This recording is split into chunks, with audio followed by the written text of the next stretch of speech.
podcast hosted by former gangbanger and inmate James McDonald, rapper MC8, and myself, Norm Steele. Weekly we get together and have conversations with everyone from former gangsters, drug dealers, and bank robbers to police rappers and politicians. The Cancer Chronicles podcast is a glimpse into a world where society is rarely allowed access. Nothing is ever scripted and it's 100% real. We don't glorify the game, we simply educate and inform the world on what goes on in the streets of urban America. The Gangster Chronicles podcast is available on the iHeartRadio app, Apple Podcasts, or wherever you get your podcasts.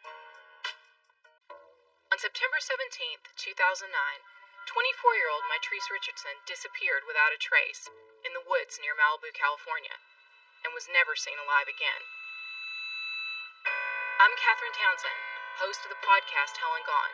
We're going to try to find out what really happened to Mitrice Richardson. School of Humans and iHeartRadio present Hell and Gone Season 3. Listen to Hell and Gone on the iHeartRadio app, Apple Podcasts, or wherever you get your podcasts.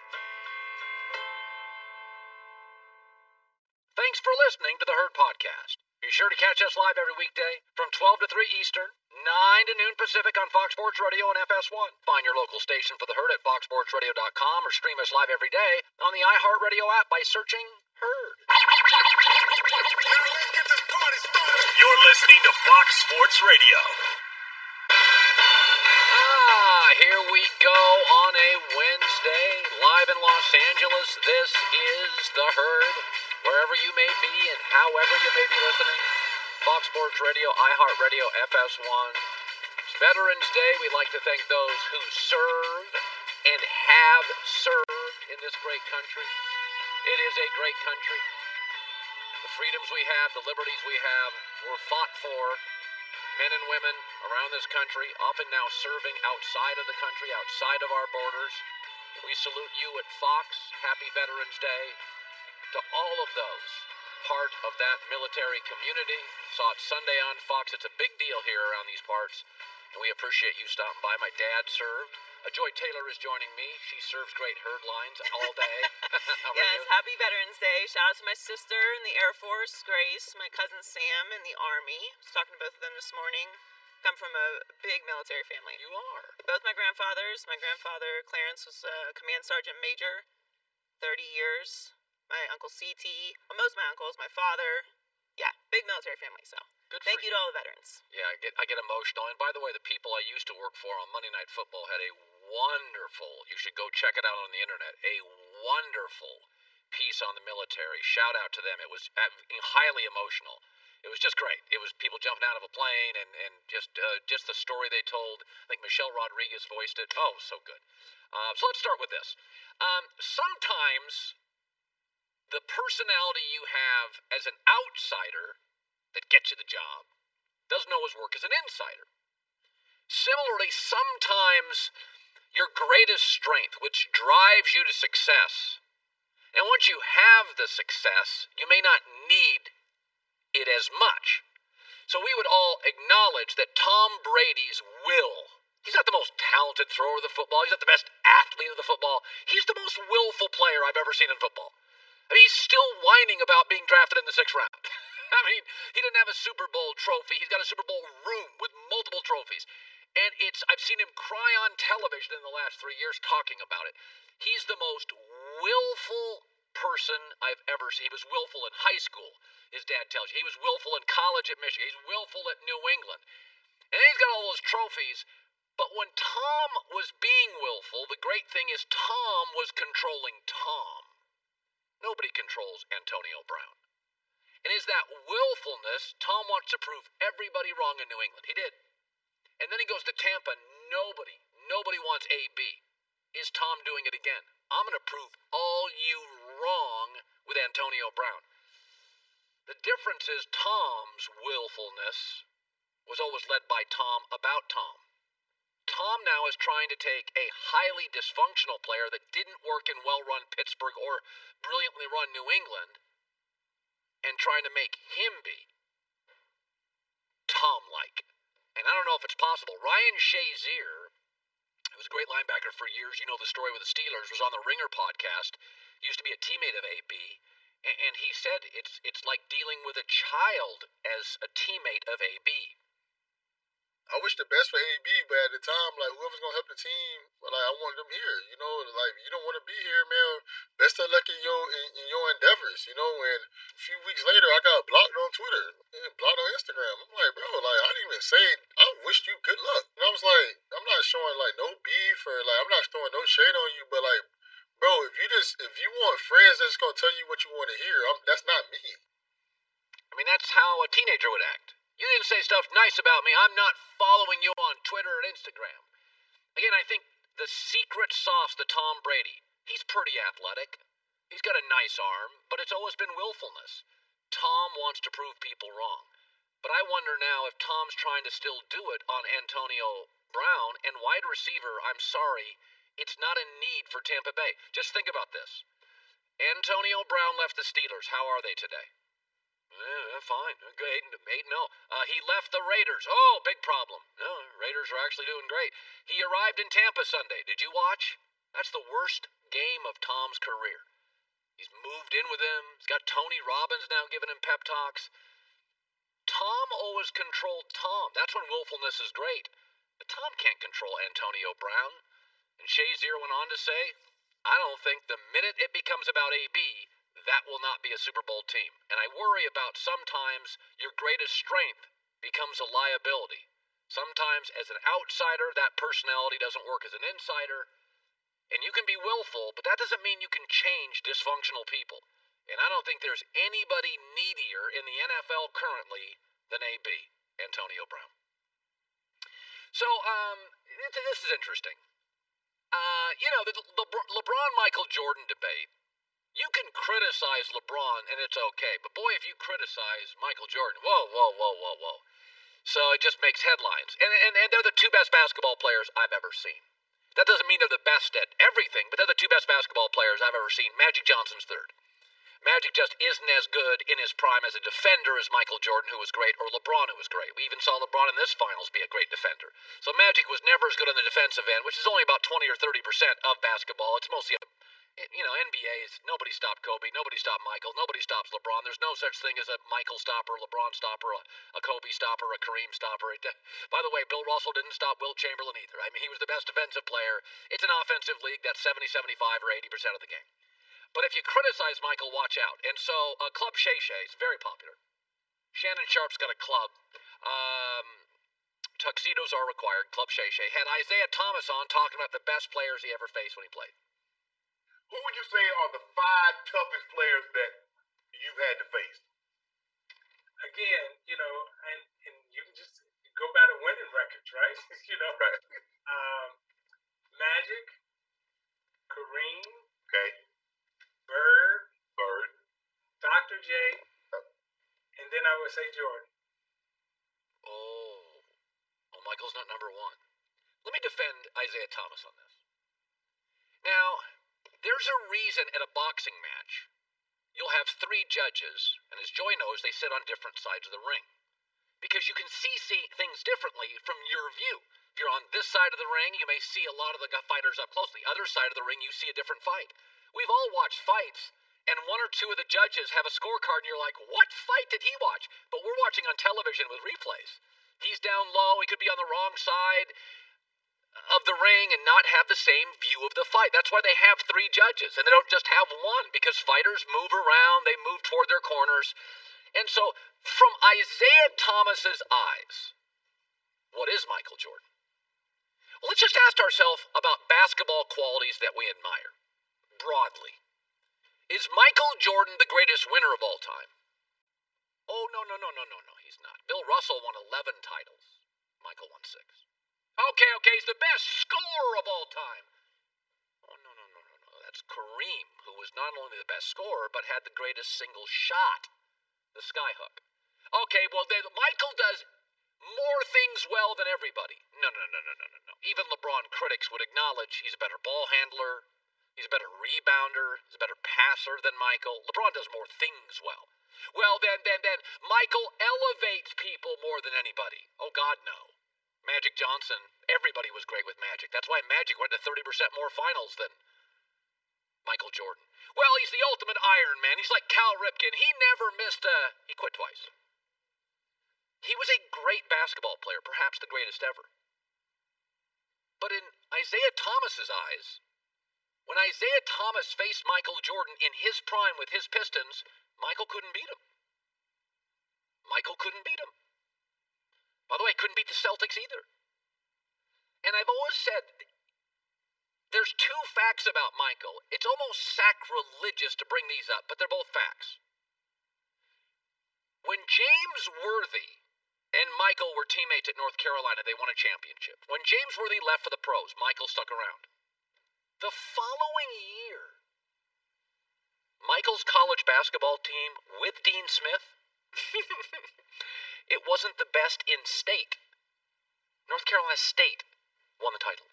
He didn't even have the best college basketball team in state, Michael. And then he went to the NBA, and do you know how many playoff series he won without Pippen? For our radio audience, the answer is a bagel. Those are facts. Michael won a title when he had Dean Smith and Phil. He didn't win with a lot of coaches. He didn't win with a lot of players. When he had a Hall of Fame number 2 and a Hall of Fame coach, he won. The following year, he went 8 years without winning. He had a bunch of good players. Had a bunch of quality coaches who won games. These are facts. And the fact is, Michael's not the greatest scorer ever. He didn't have the best shot ever. When he left, the Bulls were still very good. 57 wins to 55. When LeBron leaves teams, they disintegrate.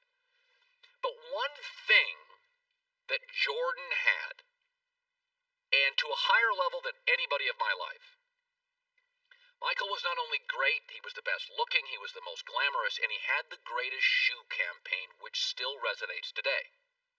We moved off Joe Montana. Remember, Joe Montana was 4 Super Bowls. He was 4 for 4. Jordan's 6 for 6. That's always the argument. But we moved off Joe Montana in a heartbeat when Brady won his 5th. In a heartbeat. Why? Because Joe Montana, like Jordan, was good-looking and glamorous. They're both good-looking dudes. They're both glamorous guys.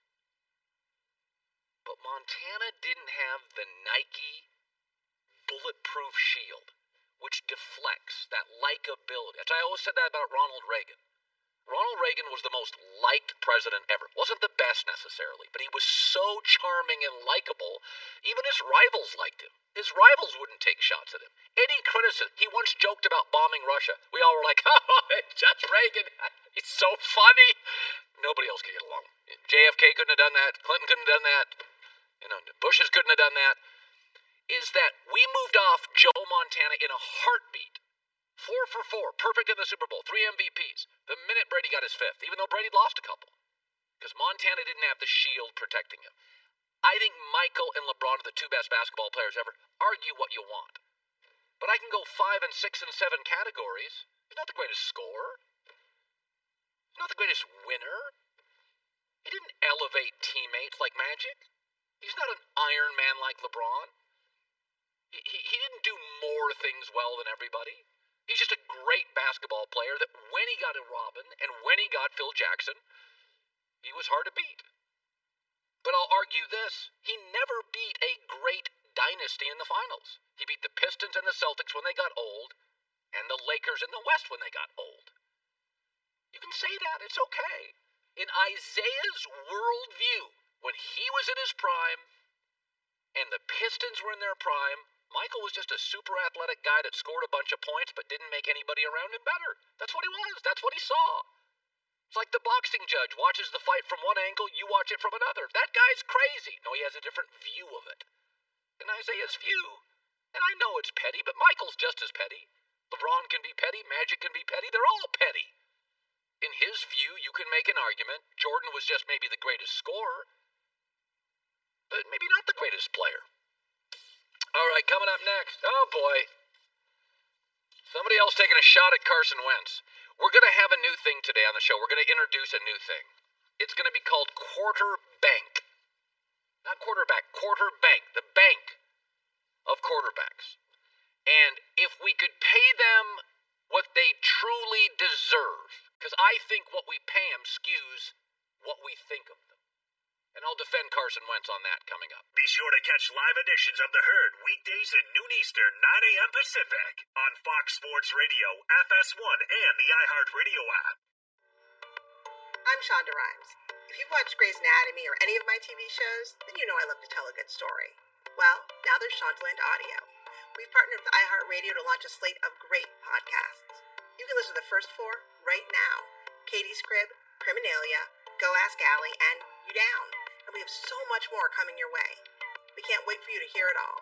Welcome to Shondaland Audio. Listen to all the new Shondaland Audio shows on Apple Podcasts. Carshield.com. Warranty runs out. Go there. Save 10%. Deductible may apply. Carshield.com. Code HERD. So, another article bashing Carson Wentz, the Athletic. Shame, shame, shame. They're saying, oh, he's just no good anymore. I mean, if you really deep dive on this stuff, he's no good. So, I think he's very good. I think he's a winner in their last 12 games. They're favored this week, by the way, in his 13th. In his last 12 games, he's won or tied 8 of 12, and that is with utter physical chaos around him on the O-line, wide receiver, running back. I'm sorry he's not Patrick Mahomes, but Mahomes also has a better offensive line, a more brilliant head coach, better weapons, a better defense, better special teams. So I'm sorry he's not that. But I thought to myself, part of this is I like Dak. I don't like him for $37.5 million. If you paid him $22, I'd love Dak. I like, and you like, Jared Goff the Super Bowl year. Then they paid him a lot of money, and everybody's like, oh, Goff's terrible. That money is part of this, right? Like, what do you pay people? And it changes our perception of okay, he's good, but he should not be making $35 million. So I want to introduce something called our quarter bank. I am the CEO of the quarter bank. I looked very bankish right there. Now, the bank, the bar set by the NFL is Patrick Mahomes at $45 million. He will eventually make that. So, as a banker, that's more than I would like to pay, but that has been set. That interest rate, that's been set by the feds. So $45 million is the bar. So let's work our way off this, and I think by the end of it, you'll like Carson Wentz more. So if Mahomes gets 45, I would pay Russell Wilson then as a banker 40. He does not have the arm of Mahomes or the natural historic quarterback gifts. But he's a hell of a winner, and at the line of scrimmage, he may be the best ever. Then I would pay $35 million to Aaron Rodgers. Been hurt more than Mahomes and Russell. I don't think he has their leadership skills. Has shown an inability to come from behind like Mahomes, who's a wizard at it, and so is Russell. Then I would pay 3 old veteran guys 30. Not because they're the best, but they have proven to win divisions multiple times. They have innate leadership skills that have carried teams. They have multiple rings or at least 1 Super Bowl ring. I may not pay that for a long time, but at the quarter bank, I would pay them right now $30 million because of the need of their teams. Without them, their teams are not Super Bowl teams. And then I would pay 5 young quarterbacks $25 million. They're exceptional. But they don't have rings. They have holes in their game. Lamar, Kyler Murray, Deshaun, Carson Wentz, and Goff. Lamar, not a brilliant passer. Kyler Murray's never won a division. Let's win a few more games before we make him, 30, 35, 40. Deshaun Watson can be really, really inconsistent. Carson Wentz gets hurt a lot, and there are games he looks awful. And then Jared Goff, who got to a Super Bowl, throws one of the best deep balls in the NFL, more athletic than people give him credit for. He's Matt Ryan with more athletic talent and a better thrower of the football. So once you put in the quarter bank, when you put Carson in that category, it's like, oh, that makes a lot of sense. He wins his division. He's dealt with utter chaos. Even his rookie year, he won games. He wins games. He won 7 his rookie year. When you, though, elevate him to the $35 million category, the Rodgers, close to Russell, Brady, yes, it feels outrageous. Just like Dak feels outrageous if you franchise tag him at 37.5. But if you paid quarterbacks in the tier, and remember, what you make for a living, folks, a lot of times is scarcity of jobs, it is leverage, is timing. Let's face it, you go into a pandemic, you're not going to get a raise. The stock market's up, you may get a raise. Carson Wentz, at the time, pre-pandemic, that's what they paid him. And he was, argue it or not, there wasn't a lot of people out there Philadelphia knows you can't win without a quarterback. But I think if you look at the tiers and you look at Wentz in that $25 million a year category, you'd have no problem with him. He wins his division. He's a winner. He's a unique arm talent. He's tough. He's got some leadership moxie. He's just right now paid at a level that skews our perception. Joy Taylor with the news. Turn on the news. This is the Herdline News. This has been a very interesting NFL season for the MVP race, and Yes. Dalvin Cook is the latest person to make his way into the conversation. According to Fox Bet, Cook is 8th on the list of potential MVP winners. Okay. So you have Russell Wilson at plus 120, Patrick Mahomes plus 210, followed by Aaron Rodgers at plus 350, then Josh Allen, Kyler Murray, Tom Brady, Ben Roethlisberger, and then Dalvin Cook. The last running back to win MVP was Adrian Peterson in 2012. He stole it from Peyton Manning. He had 19.5 votes, did Manning. Peterson had 30.5 votes. Dalvin Cook this season has 858 rushing yards. He leads the league, 12 touchdowns. He also is averaging 147.3 yards from scrimmage per game, putting him on track for 2,209 yards from scrimmage this season. So obviously Russell Wilson is the front runner right now. Depending on how these next few games go, I think Dalvin could move his way up, but when you're looking at the people that are in front of him, I think he could have the potential to climb in front of Josh Allen, Kyler Murray, and Tom Brady. I don't know that he would get in front of Patrick Mahomes. Wrong Aaron Rodgers. position, wrong year. By the way, Kyler Murray, if I get that again 4 or 5 more times, he's going to finish top 3. I mean, he's clearly the best running back in the league, and No he's having question. the best season of all running backs in the league. I would put him there with Derrick Henry, but he's having a better season I think statistically than Derrick Henry. He's also a better overall back than Derek. Derek's just so physically imposing, but I think Delvin does more well. He has a different feel than Derrick Henry, Yeah. but it's just a bad year for a running back to try and beat out that much quarterback talent. Because as much as we're talking about how much Russell Wilson should win the MVP, Yeah. Patrick Mahomes is having an incredible season as well. Wilson has 71% completion percentage, 29 touchdowns, 8 interceptions. Mahomes 66.9 completion percentage, 27 touchdowns, 1 interception. So they're neck and neck, and depending on how the rest of the season goes, will determine that. But he is Dalvin Cook having an incredible season. So NFL owners unanimously approved a plan yesterday to expand the postseason to 16 teams if a COVID-19 outbreak forces the regular season to be shortened. Commissioner Roger Goodell confirmed after a virtual league meeting that every owner was in agreement on the plan, which will include 8 teams in each conference, making the postseason in the event that not all 32 teams can play all 16 games. Yeah, that's. I think by the end of the season, you get to see just add another playoff team to each side. That seems fair to me. He said obviously the NFL's committed to finishing out the regular season as scheduled. The owners decided not to reseed teams once they qualify for the postseason, which had been an aspect of the proposal. So he stressed that the main goal is through thorough contact tracing and isolating people who've tested positive or high-risk contacts, that they'll hopefully finish the season out and prevent any games from being canceled. But they have this plan in place in case any of that happens. They've done an amazing job so far. Obviously, there's had to been some games moved around and rescheduled, and it's been a lot. It's not been as bad as college football. Oh, God, no. It's been fine. We've had it. Sometime, be honest with you, when Cam got it and they canceled the game, I thought they overreacted. I think it's been fine. The NFL's burrowing through it. It's going to be tough for the next 2 months because the cases are surging, but you don't have a college campus to worry about. College football was an easy one to predict. It was going to be a bit of a mess. And it's just, there's so many more factors going on in college than there is in the NFL. Guys are living together. It's just a different situation. Overall, all the leagues have done a tremendous job managing it, but they did put this in place in case they have to cancel any games. So Troy Aikman understands how important a franchise quarterback is. And although Dallas is currently at 2-7, Aikman doesn't think they should focus on positioning themselves to draft one of the young quarterbacks. I think you coach to win. I think that's the objective. I think all those things kind of work itself out.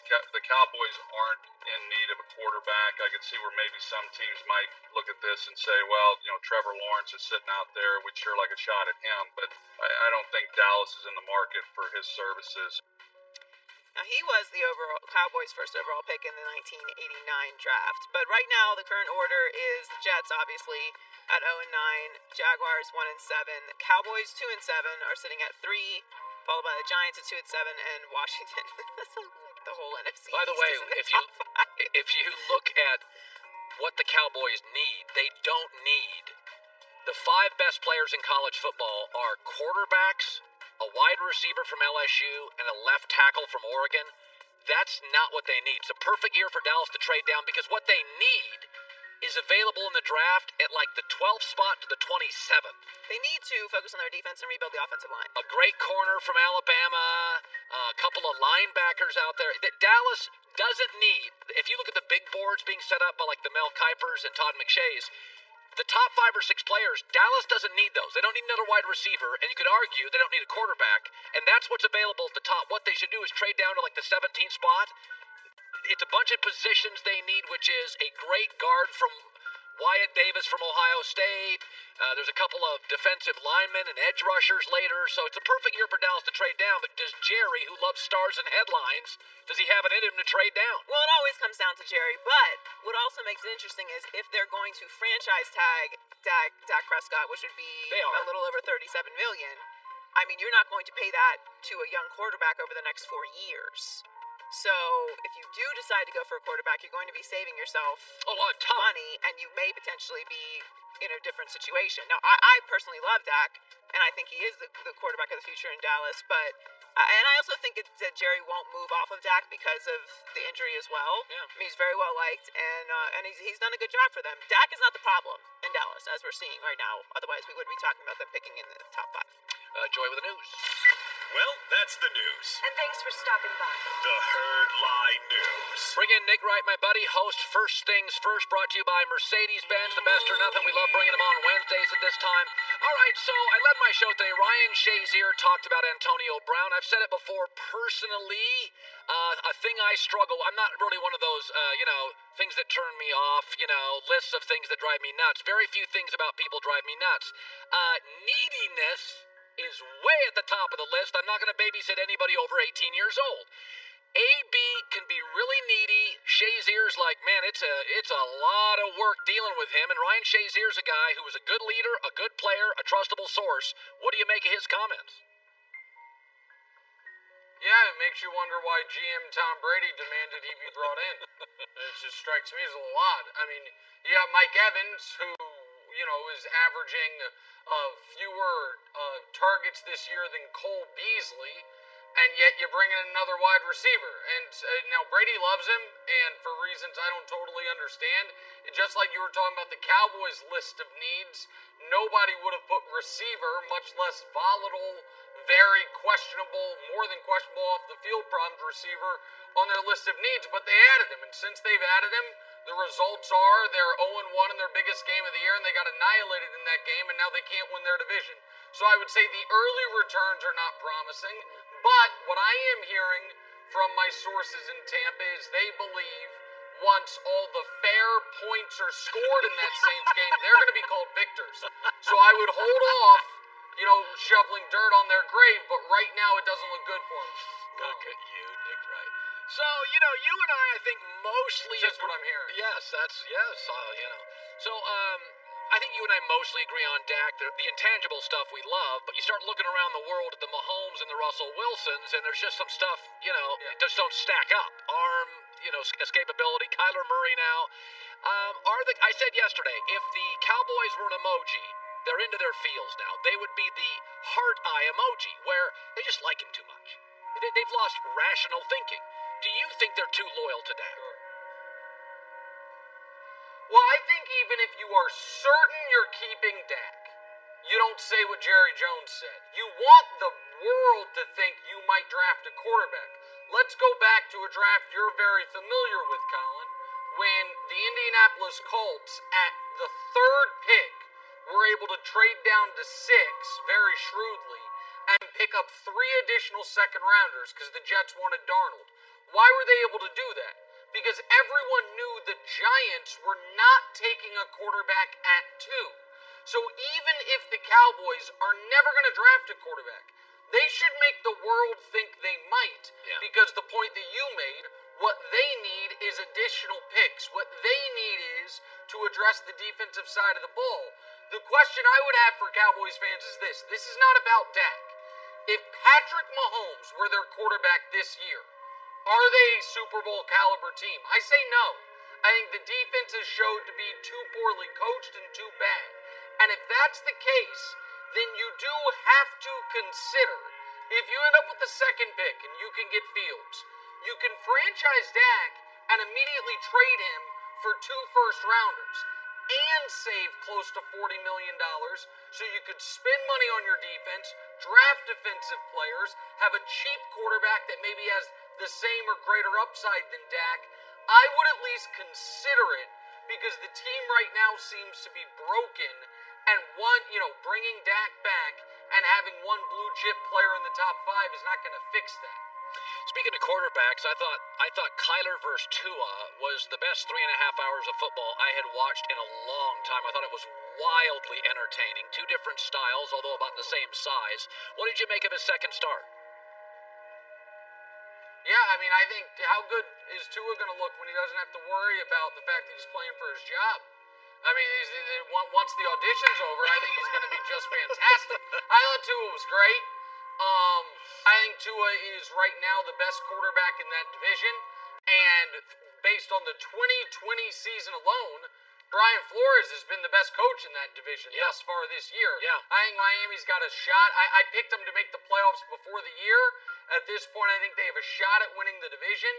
And, yeah, I thought Tua was awesome. You just mentioned Kyler.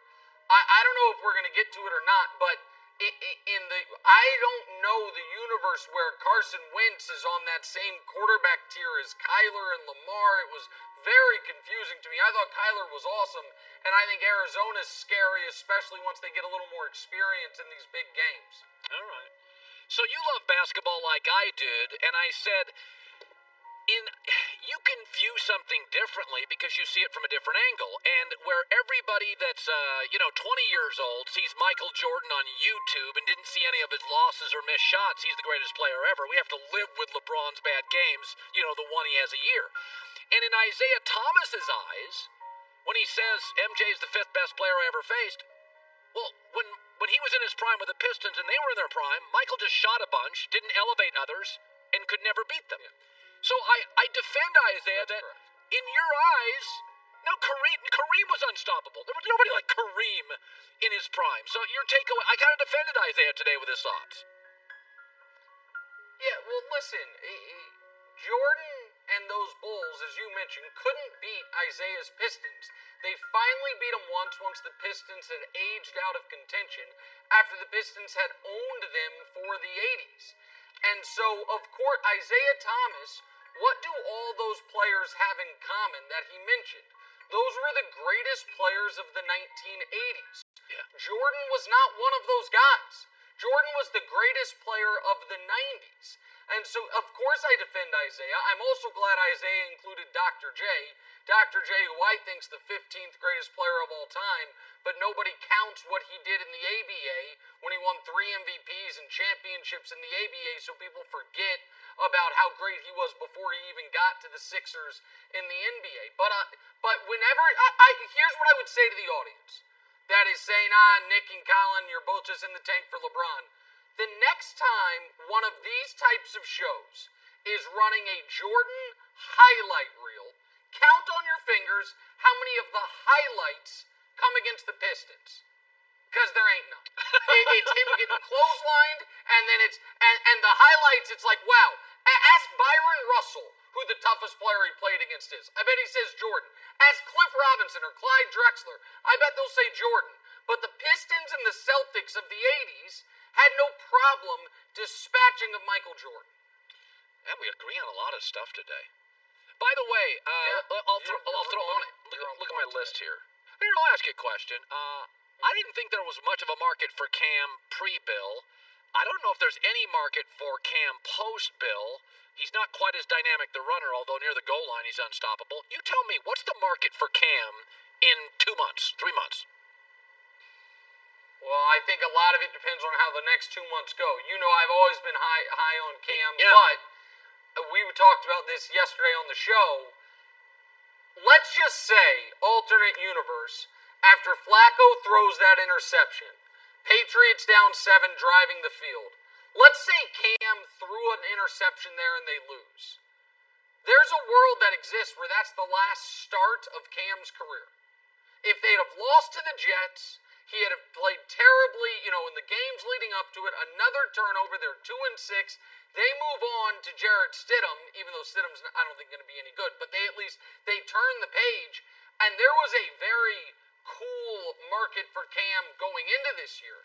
If this year ends poorly for him, I feel like the market, it's maybe not non-existent, but it's minimal. I think while the Patriots are hanging on for their dear lives to make the playoffs, Cam's future as a starter is hanging on by a similar thread. Yeah. And I think we've seen how good he can be in some of these games, but the consistency obviously hasn't been there.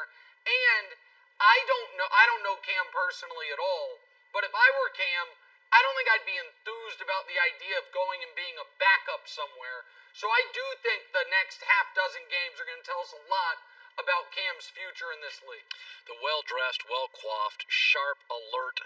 How about that? Yeah, Nick? my hair's messed up. I didn't realize it till we started talking. I should have fixed it. My bad. But it's very stylish. You got a hip quotient. I don't. So I never knock your hair because this is what you're looking at here. My fall hairpiece. Appreciate it. All right, buddy. Good seeing you. Good to see you, man. Nick Wright. Coming up next, the best news of all for Tua and the Dolphins. And it doesn't have anything to do with Tua. And I'll tell you that coming up. Plus Joel Klatt next hour. Be sure to catch live editions of The Herd weekdays at noon Eastern, 9 a.m. Pacific. My name is Private First Class Dexter Bradley. I'm on the action shooting team, and I wish everybody a happy Veterans Day. Good to see you, young man. Veterans Day, those serving, those who have served, thank you so much here at Fox Sports. So Tua is, I just feel so lucky sometimes, so grateful to do this for a living, because I feel like the NFL, which I cover about 70% of my show, 75 to 80% in season, for about 50% out of season, is an NFL show. We have all these young quarterbacks are coming in. They're better than ever. They're 12, 13, 14 years old. They're getting 10,000 snaps a year. So Tua is the latest one we're talking about. We've all kind of acknowledged Joe Burrow's going to be a hit. Justin Herbert's a hit. Josh Allen's a hit. Lamar's a hit. To some level, they're all working. And it's interesting. Albert Breer, there's a trend in the NFL right now. And the NFL's been cyclical my whole life. We fall in love stuff, and then it always comes back to play defense. You got to run the football. Toughness matters because the season ends in November, December, January. Don't fall in love with aerial attacks, September weather. Everybody at the end of the year is beat up, tired. You got to run the football and play defense. So Albert Breer was talking yesterday about Tua, and that he's got this great defensive coach. Everybody else wants an offensive coach. Sean McVay, Kyle Shanahan, and Zach Taylor, and let's get offense, and Andy Reid. And Albert Breer made a point yesterday that, defense on the coaching side with a star quarterback generally equals wins. If you look at Russell Wilson in Seattle and you look at Tom Brady in New England playing for defensive coaches, right? What's the thing they have in common? When they were young in their careers, those teams were built where those guys didn't have the weight of the world on their shoulders. What does it look like Tua has in Miami? Like, they don't need him to throw for 300 yards every week. And, I was talking to a couple Dolphin staffers on Sunday night, and I think there were some interesting things that came from those conversations. And one of the guys that I talked to just kind of put it this way to me on how he performed down the stretch. Came down to 3 words. He's a winner. And it is interesting, Tua had his great success at Alabama. Nick Saban's a defensive guy, and then he goes and inherits Brian Flores, who again is a defensive guy and looks to be a very good defensive coach. So this may not be true anymore, but let's just go back and look at NFL history at the dynasties. So the first dynasty that I saw, I'm only counting the stuff that was on my television as a kid, was the Pittsburgh Steelers in the 70s. They won 4 in 6 years, 74 to 79. Defensive head coach Chuck Noll, star quarterback Terry Bradshaw. The next dynasty was in the 80s. It was the 49ers. And you say, Colin, that was an offensive dynasty. Bill Walsh, Joe Montana. True, they won 3. But George Seifert took over and won 2 more. He was a defensive coach. So 40% of that dynasty was defense. The next was Jimmy Johnson with the Cowboys in the 90s. They won a couple of Super Bowls. Jimmy was a defensive coach. Aikman a star quarterback. The New England dynasty, which spanned 20 years, defensive head coach and a star quarterback. Don Shula, defensive head coach, 2 Super Bowls. Tom Landry, flex defense, defensive head coach. Roger Staubach, 2 Super Bowls. The Steelers, both Tomlin and Cowher, defensive head coaches. With Ben, Super Bowls. Bill Parcells, one of the 3 best coaches of my life. Defensive head coaches. Super Bowls. I'm not going to throw out Tony Dungy, defensive Super Bowl star quarterback. Pete Carroll, defense star quarterback, because there's lots of one-offs on offense. But even last year with the 49ers, you talk about Jimmy Garoppolo. He got to a Super Bowl because of a defense. Kyle Shanahan may be an offensive wizard, but they took the ball out of their quarterback's hands. It was a running team and a defense that got them the lead in the 4th quarter of the Super Bowl. So the idea, right now we live in this world where it's like, I got to get a wizard in college, offensive guy. But you start looking around, I would even say this, as great as Andy Reid and Mahomes are, this team became unbeatable week 12 last year when their defense got good. And who generally makes a defense good?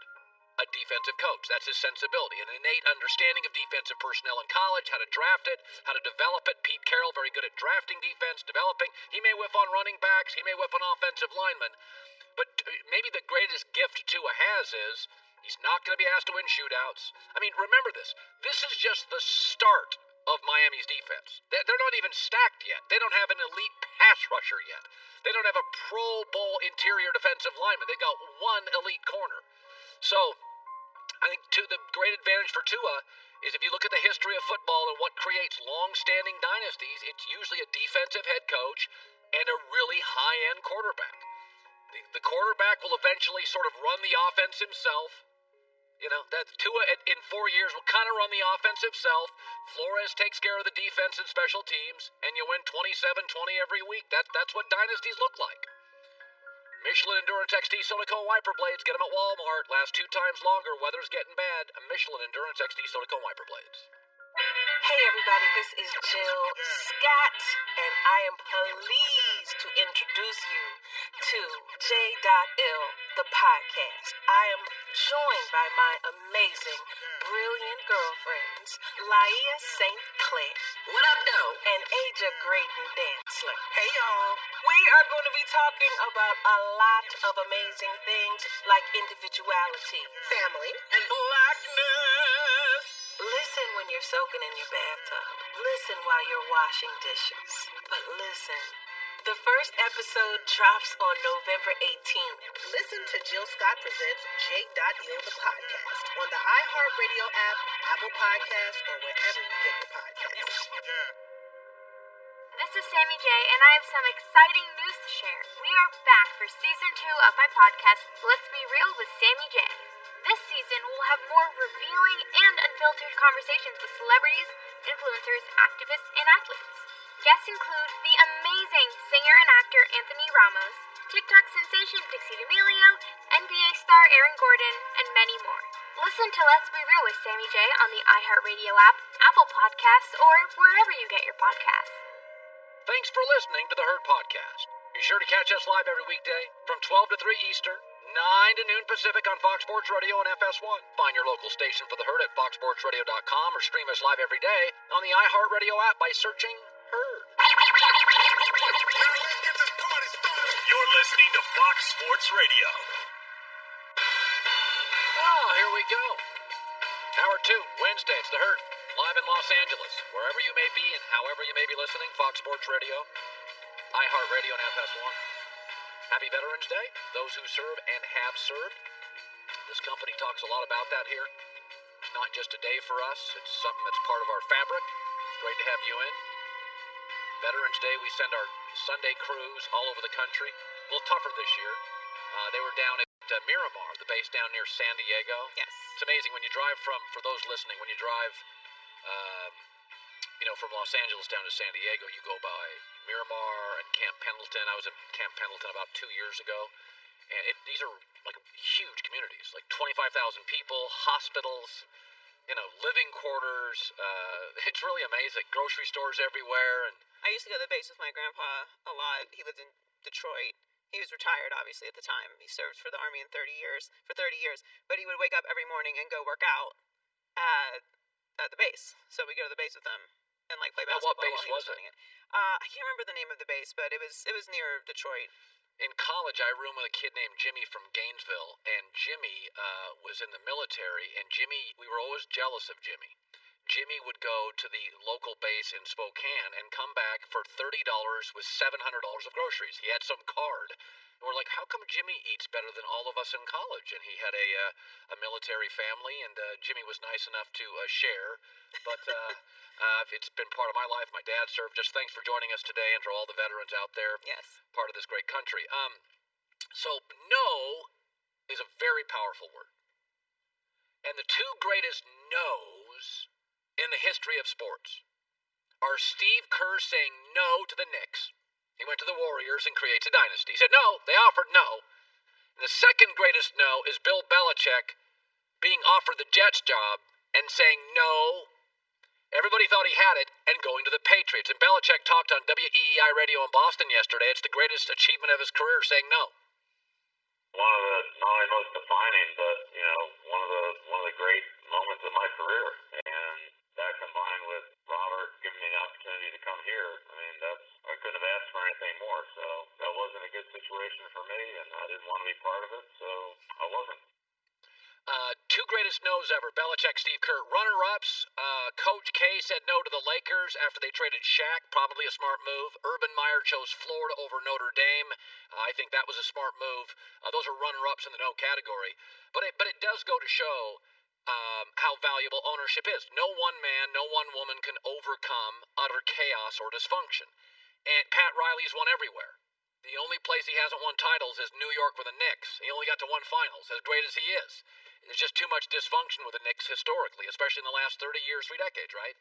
So if I had, John Wooden, the basketball coach at UCLA, the pyramid of success in sports and in the NFL specifically, the pyramid of success would look like this. The foundation and the most important part of it is ownership, and we don't think about that. I've always said owner, GM, coach, quarterback. Ownership's the most important. Getting a quarterback is number 2. Coach is third. Belichick's won 43% of his games without Brady. And a GM, though valuable, the Patriots had a 20-year dynasty and didn't really have an all-powerful general manager. Pete Carroll, Russell Wilson winning games, nothing against John Snyder, but, the draft is, let's be honest with you, it's a little bit of a crapshoot. The best drafters of all time hit on like 60% of their players. So, and that to me, that's kind of what it looks like. And if you think I'm wrong on that, think about this. Here's the teams that currently lead their division in the NFL. Philadelphia, good owner. Kansas City, good owner. Pittsburgh, good owner. Buffalo, new but good owners. New Orleans, the Benson family, above average owners. Seattle, Green Bay, not an owner. Community owns it. Seattle, Paul Allen was terrific, wealthy, non-meddling. He's passed it on to his sister. We don't know. But again, Pete and John run it, so you've got good, excellent stewardship. And then there's Tennessee, which I would not call great ownership, mostly because I wasn't a huge fan of Bud Adams. His daughter took it over. I'll let it play out. But what's interesting, last place teams in the NFL right now, Jets, Jags, Bengals, Detroit, are 4 of them. Those are not well owned. So it's some of those teams have quarterbacks and coaches. The pyramid in the success in the NFL, owner's the most important thing. It is really hard. Whether you're an employee in our business or in any business, you just can't overcome dysfunction. Doesn't matter how talented you are. A guy that is very functional. Wrong quite often, but nonetheless very functional is Joel Klatt, the voice of college football for Fox Sports. He's joining us live right now. Here he is, Joel Klatt. The only guy with the courage to join us on set. Yes, sir. How we doing? Well, we're doing... I overcome dysfunction every Wednesday. You know what? Here's the thing. That doesn't bother me. Good. Thick skin. Well done. So you and I both said last week Brian Kelly doesn't get the credit he deserves. Yeah. How much was that and how much was, well, Clemson was missing a bunch of good players? Well, probably a little bit of both, right? So Notre Dame had an unbelievably sound game plan, and they executed it well. And also, Clemson didn't have probably their 3 best or 3 of their top 4 best defensive front 7 players. That's right. So, top quarterback in college football, out. They've got a great running back. What should you do? Make the quarterback the replacement, even if he's talented, right? So Uyongalele comes out there, and he's like, everyone says, he was great. Yes, he was great. Guess who didn't beat Notre Dame? Travis Etienne.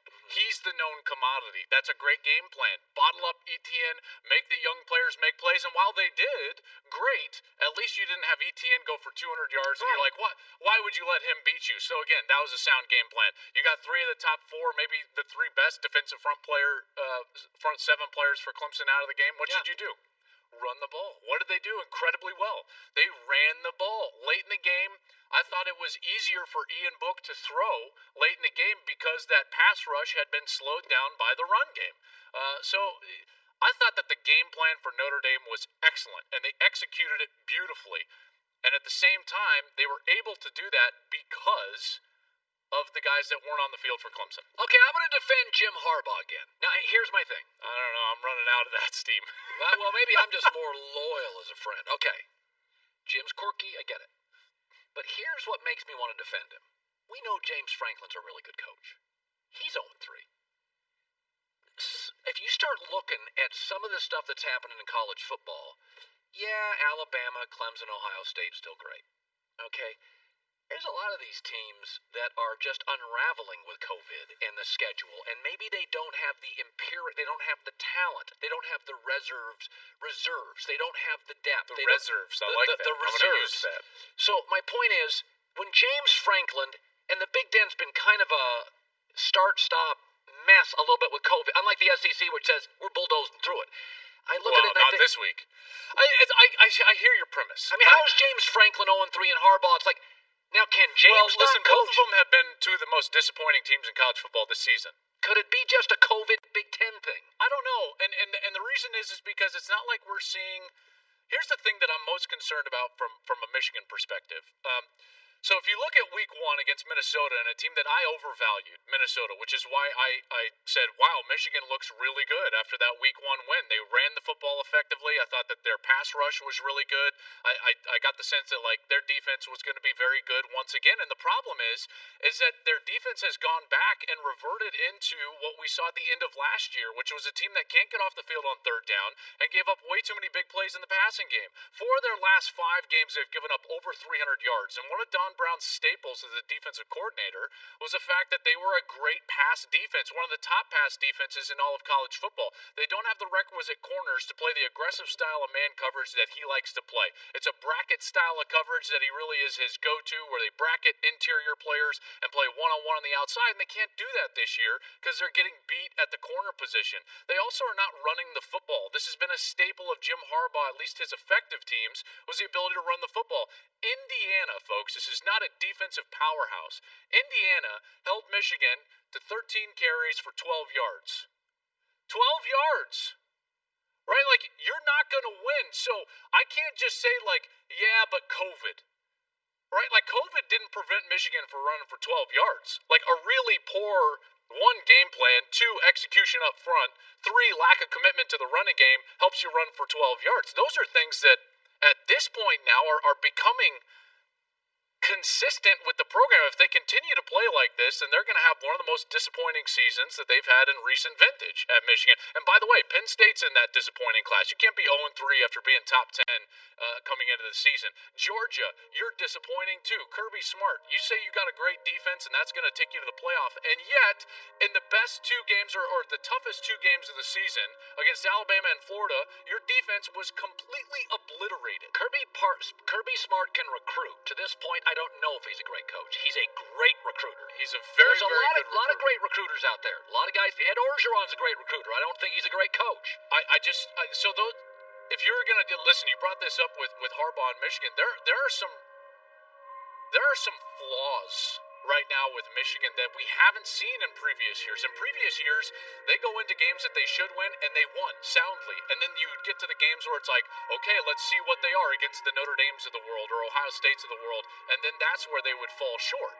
And you can kind of say, well, yeah, they don't have the talent that those other programs have. Listen, they have plenty of talent to beat Michigan State and Indiana and didn't do either. And in both games, they struggled in areas where they shouldn't. So there's some issues with Michigan right now, and I think that they're deeper than just COVID. Okay, so it's really interesting that you were a quarterback at Colorado of some acclaim. I was a very effective bubble screen quarterback at Acosta High School. I don't have any footage, but I was way ahead of I was the Spurrier, just bubble screens. A high school Heisman, I would want it. Okay, so quarterbacks are better coming out of college and more ready to play. That's indisputable. Okay. And what's happening now is, we always about a year out, 2 years out are like, yeah, those two guys, Trevor, Justin Fields, and there's a guy from North Dakota. And all of a sudden, we see a Zach Wilson. And you're like, oh boy. And then we see this kid, Mac Jones, at Alabama. Yes. Who's got a Joe Burrow feel to him. He's a guy. Oh, that's interesting. Who brought up that comparison earlier this year? I think it was me. That's interesting, but go ahead. So now I look at Mac Jones, and all these people who I listen to are texting me, and I ask questions. They're like, no, he's going to be a first-round quarterback. Why didn't you just listen to me Well, 4 weeks first ago? of all, a lot of Why times... didn't you just listen to me 4 weeks ago? I don't understand this. Now my contacts are telling me. Like right now? I'm just telling you. She says that all day, my wife. You don't listen to me. And I'm like, well, there's some skepticism due. And you seem like an incredibly smart lady. And you're right. Colin should listen to you more. So Mac Jones, you watch him, and I was like, okay, it's Alabama. He doesn't get touched. NFL receivers. But my peeps are like, no, he's pretty good. Well, when you watch him, you have to evaluate his presence in the pocket, which I think Max has been very good. Does he deliver the ball on time and on target? Yes. Does he understand the different types of throws necessary to be an effective quarterback? And I think that's the case. You see that throw on your screen right there. Beautiful touch pass. You see him drive the football into intermediate zones. You see him use the ability to use a strong arm outside the numbers at times. And then, yes, of course, he's got great players on the outside that he throws to. He really does. And he puts the ball in places where those playmakers can have success. So he's having a phenomenal year. Zach Wilson at BYU is having a phenomenal year. He's a fun player. I saw him a couple years ago. He's a good player. He's fun. He's a very good player. It remains to be see that ball. See how he drove it all the way outside nice the numbers? throw. It's a beautiful throw. Max playing incredibly well. I think that we have legitimately 5, maybe 6 first-round style quarterbacks right now, top 50 quarterbacks that are starting to work themselves into that mold. Now, our top 2 are pretty clearly our top 2. Yeah. I think Trey Lance is right there, but then you're going to get your Mac Jones of the world, your Zach Wilsons, and watch out for Kyle Trask at Florida as well. Trask is having an unreal season. I know, he is. I think Dan Mullen's a really good coach. He is a very good coach. Okay. So, it's interesting about all this stuff. As the season kind of unfolds, you have the USC game this weekend. Yes, Arizona. Which is the Arizona State game is. I felt so bad for Herm Edwards. They completely out-schemed him and outplayed him, and they lost. It happens in football. So let's say, I just think USC won their toughest game. USC runs the table. They do not look like on the offensive and defensive lines they can compete with the big boys, including Notre Dame. They got a huge break. Bama, Notre Dame knocked off their schedule. If USC runs the table, goes 7-0, and their big win is Arizona State, but they're undefeated, could you put them in the playoff? Well, we haven't seen an undefeated Power 5 team be kept out of the playoff. Yeah, but we haven't had COVID, so if it's 7 games, it's 7 games. I totally get that, but we don't know how many games the other teams are going to get in either. I mean, look at what's happening in the SEC. Listen, so I'll start with that premise. I think that if you get an undefeated Pac-12 champion, I believe that they'll go. All right, remember now, the college football playoff is owned by the conferences. So they're not going to sit there and say, like, well, we're going to devalue one of our main stakeholders to the point where you can go undefeated in that conference and not go to the playoff. Oregon, by the way, does have some really nice NFL players. They do, but they're replacing their entire offensive line and their quarterback. So at this point, I would give USC the edge in the Pac-12. All right. In particular, after last week in their toughest game, they get outplayed and still win. I think that's a good omen for USC. Here's my question, though. If you're the college football playoff right now, and I'm speaking to the conferences, by the way, as well, because you guys own the college football playoff, give yourselves a break and some flexibility. Why are we running towards this hard date of December 20th? I don't understand it whatsoever. Like, have some flexibility in what's going on. Every other sport in America has allowed a massive amount of flexibility and adjustment to their schedules in order to play requisite number of games, give the players opportunities, have a champion that we can all look at and say, you know what, that is a true champion. And they've done that because they've been flexible and they've allowed for adjustment within the schedule. There's no reason whatsoever why the college football playoff, owned by the conferences, should say we're going to have a firm date and you have to be done with your conference by December 20th because we're going to put the rankings out and then we have to play the semifinals on New Year's Day and then we have to play the champion. That can all be adjusted, and I think it should be adjusted, and really for 2 or 3 reasons. One, the first and foremost is I think it would increase the ability of the playoff to actually get the 4 best teams into the playoff. Okay, because if we stretch the season out, the cream always rises to the top. So I think that we can allow for more games if we just postpone the selection Sunday of December 20th. The other part of this is that we need to allow the opportunity for these kids to actually play the contest which they're opting in to play.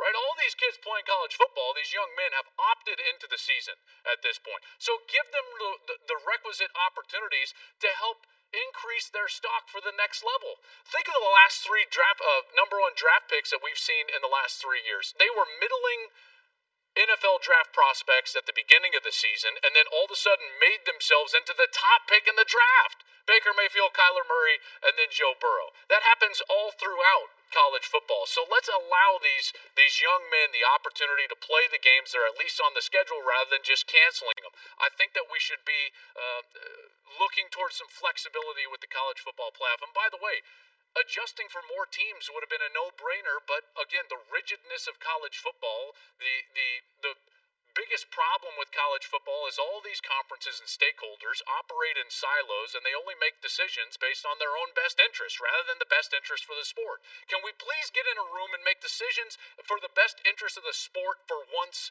For goodness sake, get out there and do the right thing. Okay, I'm going to ask tough questions and I want real answers. You're the AD of Michigan today. Okay. Do you bring back Harbaugh?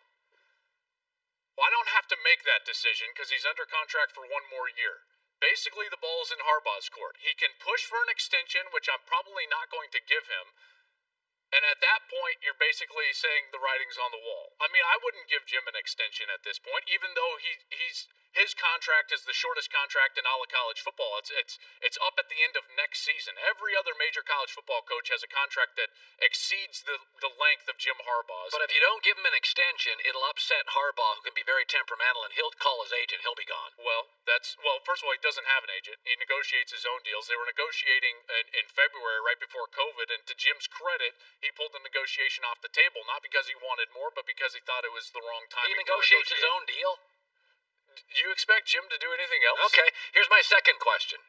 Notre Dame's topped out. That Clemson win's as good as it's going to get. You're not going to beat him a second time. Should Brian Kelly go to the NFL if given a chance? Well, I mean, let him bask in the glory. They haven't even played another game. It's Wednesday. I'm They're over barely glory. clearing off the field right now. I think they're still dancing around on the field. And you want Brian Kelly to go to the NFL? Wednesday, done celebrating. Gets an NFL offer. Go or stay at Notre Dame. I would stay at Notre Dame. I think Notre Dame's a fantastic job. And I think, by the way, Brian's done an unbelievable job at Notre Dame. Oh, we love him. No, the rest of the people are knuckleheads. I think he's great.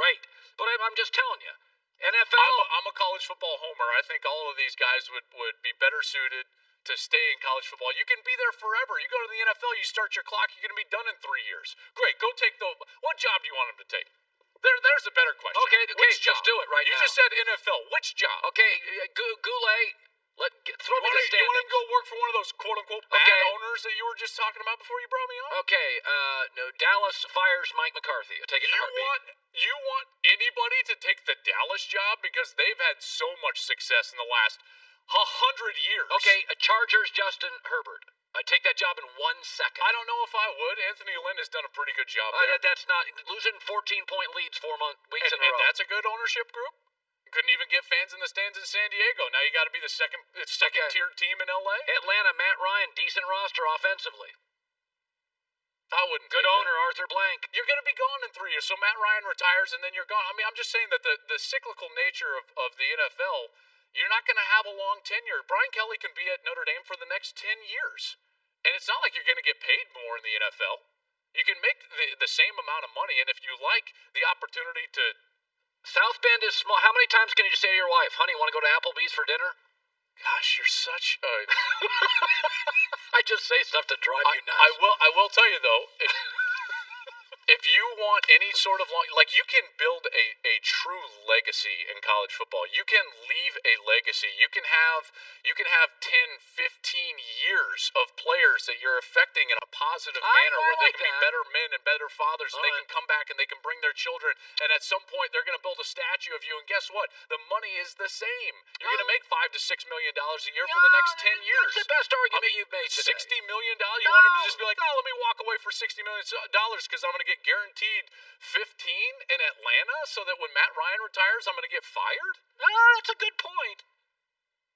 It's an excellent point. Good. Good doesn't do it justice. All right. Anybody in your family served by the way? Yes, my father was a first lieutenant in the Marine Corps and fought in Vietnam.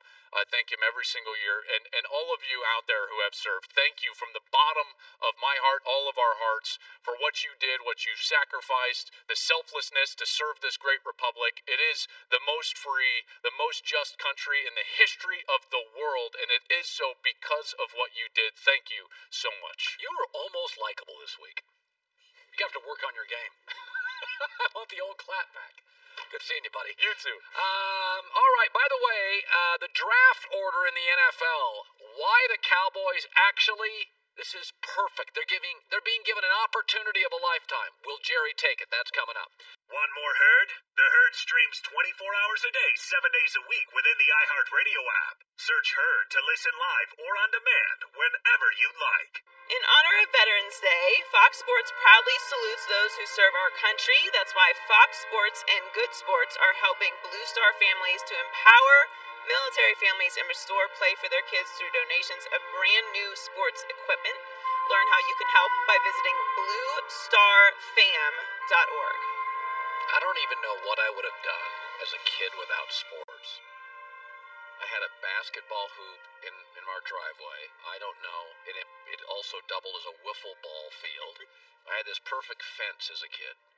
So we would do a basketball hoop, and the basketball hoop would become home plate during the baseball season, and I don't know what I would have done without. I love when people give to little leagues and kids sports, and especially with COVID, kids are trapped at home. They're not going to school. I grew up on a hill like this, but somehow we still managed to play everything. It was just like a lot of running downhill.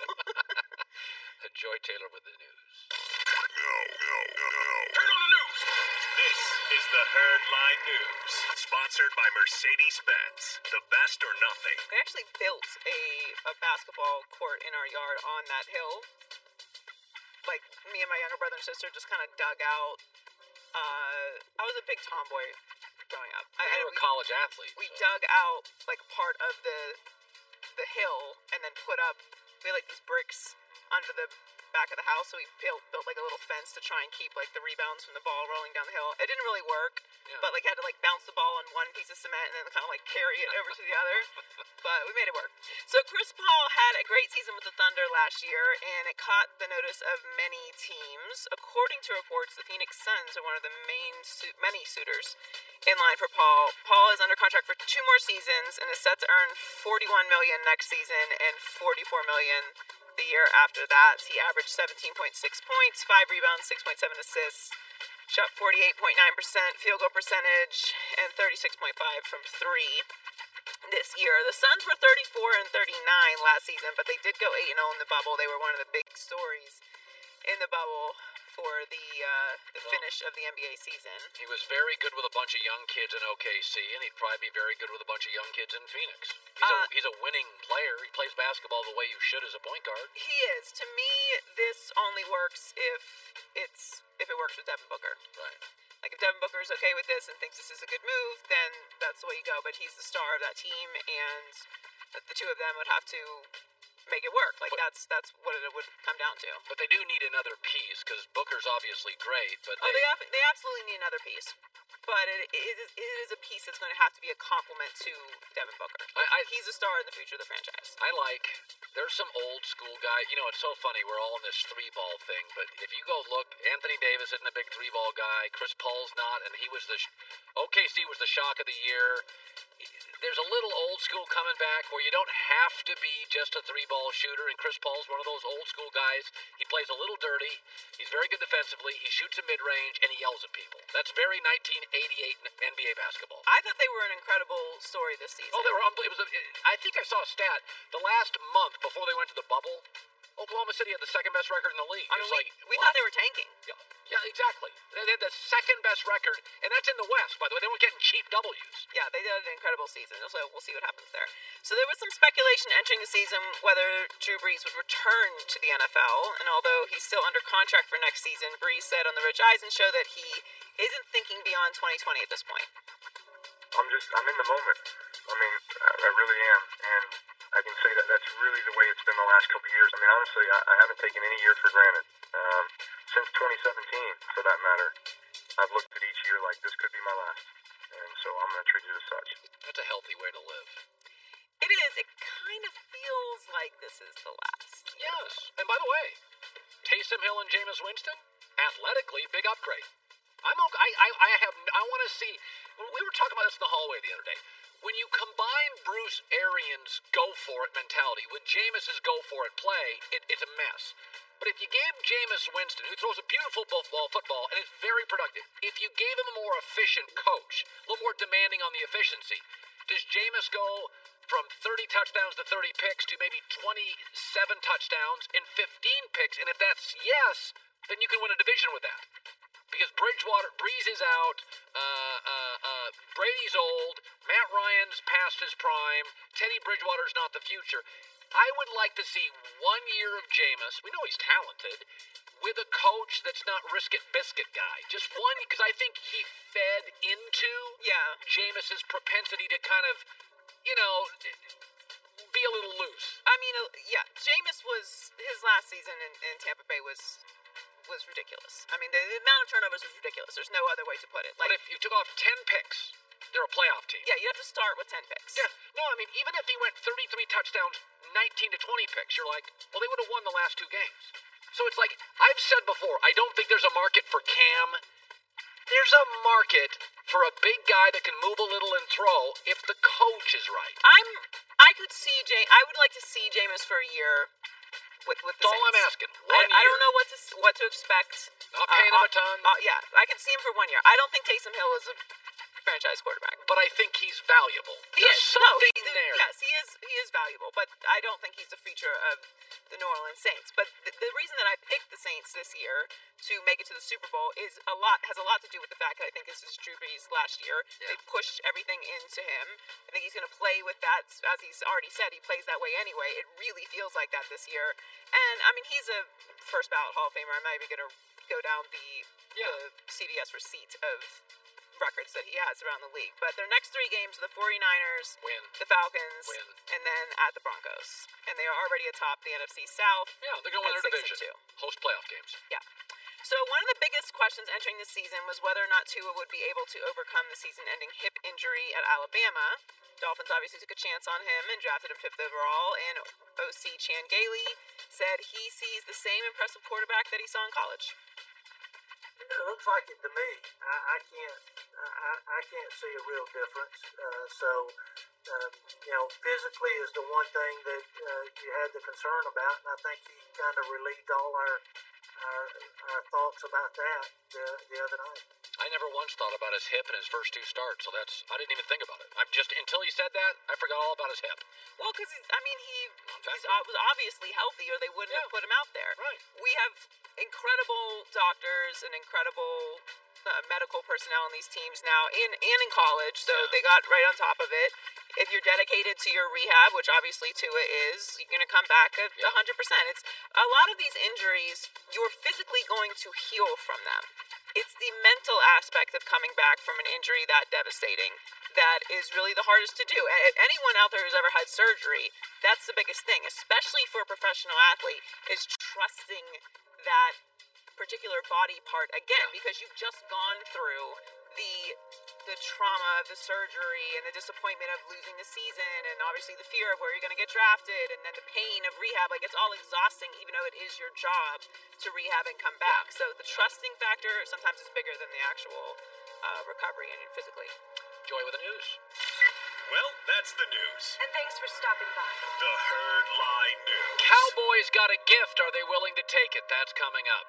Be sure to catch live editions of The Herd weekdays at noon Eastern, 9 a.m. Pacific. This is Dave Johnston. This is Corey Englesey. This is John Schultz. We're from Washington State.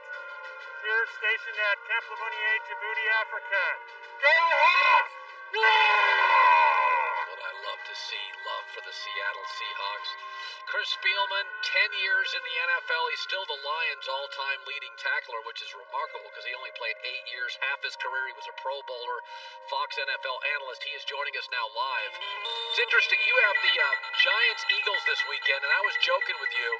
The Giants are the greatest 2-7 team ever. I've watched an entire Giants game 5 times this year. They've won 2 of them, and they should have won the other 3. And you're watching them on tape, and I've said this before. They remind me of the Dolphins a year ago. I know they're well coached. They just need 2 to 3 perimeter athletes. They don't get any cheap touchdowns. But you're breaking them on film this week. Are they capable of winning 5 games the rest of the way and winning the division? I think they absolutely are. Remember, this Philadelphia team beat them, and the Giants were up 21-10 with 6 minutes to go, and they let Philadelphia back in it. And so part of it, too, is when you lose a lot, I think you got to get over that hump, Colin, whatever that hump is. And once you start winning close games and you start believing, and it's clear that these guys believe in what Joe Judge is telling them, and they're playing better. And it's interesting that you say they're the best 2 in whatever team they are that you've watched. I actually had a conversation with my brother with the Vikings, and he asked me who I was doing this week. And I said, I'm doing the Giants and the Eagles. And he said, what do you think of the Giants? I said, man, they're pretty good. I don't understand why they can't get over the top. But we'll see. Once you have some success, sometimes that can carry over. Yeah. And let's talk Eagles. I like Carson Wentz, but I do think he's reckless, and I think that's fair. I like Sam Darnold. He's reckless. When you watch Wentz, I kind of break it down to this. Last 12 games, he's won or tied 8 of them. I like him. When you watch your film and you break down a game before you get to it, what do you like about Wentz? What drives you crazy? First of all, I think he is really a great competitor and a guy that can make every difficult throw, and he plays without fear. Now, that's an advantage, and that's also a detriment. When you're talking about a guy that has more turnovers than 30 NFL teams himself, that's a problem. And Carson recognizes it's a problem. He's been saying that it's a problem, but the problem is he's not doing anything to rectify the problem.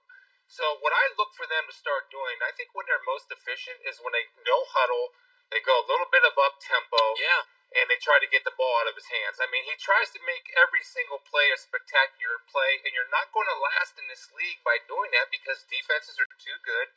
And I get having confidence in your arm, but you're not that good. And sometimes it's okay to realize that you're not that good and protect the football or eat a play or avoid negative plays. And plus, the other thing that would help Carson is they're ranked 31st on first down yardage. And so they're always playing behind the sticks, so he's always in position trying to make up yards by making a spectacular play. That's a really great point. Chris Spielman, Fox Sports NFL analyst, 10 years in the NFL, 8 in Detroit and 2 in Buffalo. So when the Joy and I both have this sort of let's wait and see on Antonio Brown to the Bucs, and I said, one guy can disrupt a locker room. Like, go back to your 10 years in the NFL. Sometimes a really strong personality, Chris, it by the way, it can elevate, it can disintegrate. Right. I mean, go back to your career. Was there ever a personality that either elevated or hurt a locker room? I think we had strong leadership, and I think that's what the Bucs are counting on. And here's my question is, why bring him in? I mean, you have Scotty Miller down there, the kid from Bowling Green, catching touchdowns all over the place. You can get Mike Evans involved. You got Godwin down there, who's as good a receiver, top 10 receiver, in my opinion, in the league. Why do you have to bring him in? I'm all for the comeback story. I love it when guys are able to come back, and I'm rooting for Antonio Brown. But if I were Bruce Arians or Jason Light, there's no way I bring him in. I have something good going. I don't need to add to it, and that's the thing that kind of frustrated me a little bit because I don't think you needed him. Everything was kind of clicking, and then now it's not. And then you're taking catches away from Godwin, you're taking catches away from Evans, and you're taking catches away from Gronk, and and Scotty Miller. I don't know why they did that, to be honest with you. I really don't. Yeah, Chris Spielman, Giants, Eagles this weekend. You know, Jamal Adams is one of the best safeties in the league, and I've always loved Carlos Dunlap's athleticism, his length. Seattle brings him back last weekend, and their defense is worse. Yeah. How long does it take? Take me into the mind of a guy who was an elite defensive player. Are we asking too much for Carlos Dunlap to matter this year, or Jamal Adams? They just haven't been around enough. Well, I think it does take time to get back in. I came back off a shoulder injury in the 90s, and maybe about a game or two to kind of get that for your body to catch up with your mind and to catch up with the game speed. I think Jamal Adams will be fine, and Carlos Dunlap is a nice pickup anytime you can get an edge rusher. Look, Carlos Dunlap's going to be strictly a role player and being a third down pressure guy and a substitution situational guy, which is fine. But, you know, those guys aren't the issue. The issue is the total defense. They can't stop anybody.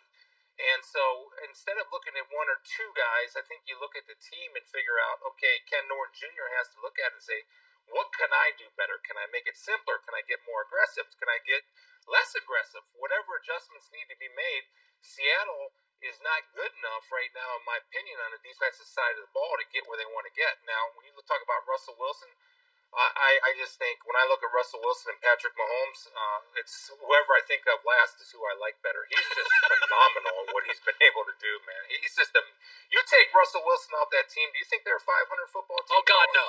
Oh, no. I guess that's a yes for you, man. Yeah. Well, I think you could take Mahomes off Kansas City and they could win games. Correct. Yes, I think this team's a 4-win team without Russell Wilson. I'm dead serious. He's unbelievable. He is unbelievable what he's able to do. And that's the joy of watching the league and the excitement that I have of watching a guy like Russell Wilson or Patrick Mahomes or Kyler Murray, who I've done a couple games of this year, and of course Tua, who I thought played really, really well in Arizona. And a couple of those running plays that he made at the end to extend drives was just remarkable, and I'm rooting for that because I'm rooting for good football players, and I want to see these guys succeed because because I've heard you talk about it. I'm a fan of your show, and I listen to you all the time, and the league is made about stars, and the stars are the quarterbacks, and when the quarterbacks play good, that's healthy for everybody. Would you agree with that? Oh, God, yeah. Tua and Kyler was the best football game I've seen this year. I'm so not kidding. Good, wasn't it? Oh, my It's God. so good. I could not turn it off. I just sat there for 4 hours. I'm like, this is Disneyland for a football fan. All right, I got one for you. Let me see if you agree with me on this. When I watch Kyler Murray run, like I got to tell you, I don't say this very often, but there's a little bit. He's the closest thing to Barry Sanders that there is, as far as making guys look silly or bursting past them. I hope that I'm not overstating that. I just think that what he's able to do with the football and avoid contact and shake guys, it's just remarkable to watch what type of athlete he is. Oh no, it's as much as I like Russell Wilson, he doesn't make guys miss like that. No, he doesn't. He doesn't. I love your work, Chris. Chris Spielman, Fox Sports. Good seeing you, buddy. All right, take care. Thank you. Yeah, he played with Barry Sanders, obviously in Detroit. Chris played with him. Chris told me the old story years ago. He goes, he's the only guy in tackling drills, and Chris was a great player. Chris is one of the top 5 college football players I've ever seen. If they do tackling drills for the Lions, you'd look at Barry Sanders, and if he was third guy to get the ball, you'd count 1, 2, 3, and you move back in the line. It's like, I don't want to be embarrassed by it. Barry Sanders was the only guy, Chris, like, he would humiliate you. In a little box, the Oklahoma drill, you wouldn't get a hand on him. Everybody looked awful. It was like, and people were like, in the NFL, guys were like, I got no interest in a tackling drill with Barry Sanders. They put the rookies up there. You guys go try to tackle him. Get cozy. Tommy John, right now, $25 off site-wide. Tommy John. TommyJohn.com/herd. Go to their site for details. All sorts of good stuff. 25% off site-wide. Peter King last hour. In LA, it's the Herd.